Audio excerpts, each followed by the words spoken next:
Pernahkah kalian berpikir mengapa air di bumi kita tidak pernah habis?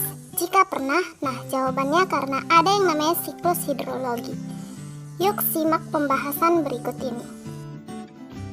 Secara definisi, hidrologi itu artinya ilmu yang mempelajari air yang ada di atas maupun di dalam bumi.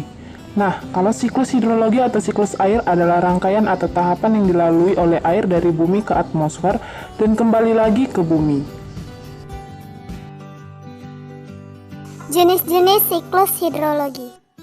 Yang pertama adalah siklus pendek air atau siklus air pendek. Yang paling berperan di sini adalah matahari. Siklus air pendek diawali dengan penguapan air laut ke atmosfer.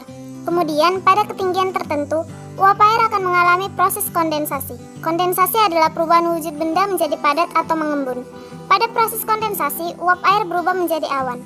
Awan yang tak mampu menahan beban air akan berubah menjadi titik-titik air atau presipitasi atau hujan yang jatuh ke laut dan mengulangi lagi siklusnya. Yang kedua adalah siklus air sedang. Siklus air sedang terjadi ketika air laut menguap.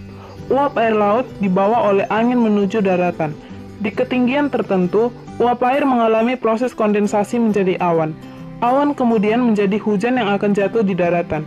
Hujan akan meresap ke dalam tanah, sebagian akan diserap oleh akar tumbuhan dan sebagian lagi akan terbawa oleh aliran air permukaan seperti sungai dan parit laut, lewat saluran-saluran air, dan air itu akan kembali lagi ke laut. Berikut adalah proses siklus air sedang.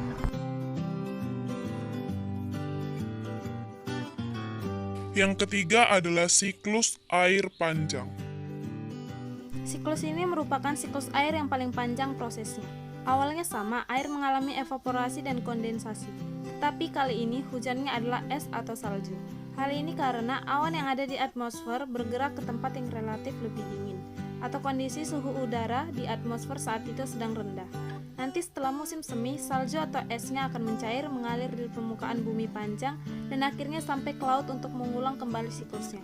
Karena prosesnya yang panjang ini, siklusnya panjang dinamakan siklus air panjang.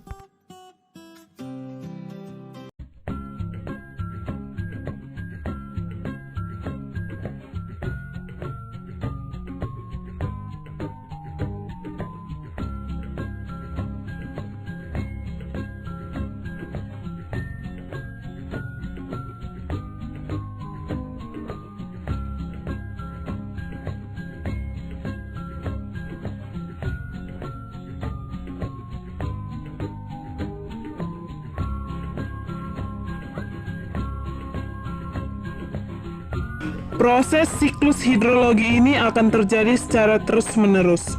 Hal itulah yang menjadikan ataupun menyebabkan air di muka bumi ini tidak akan pernah habis.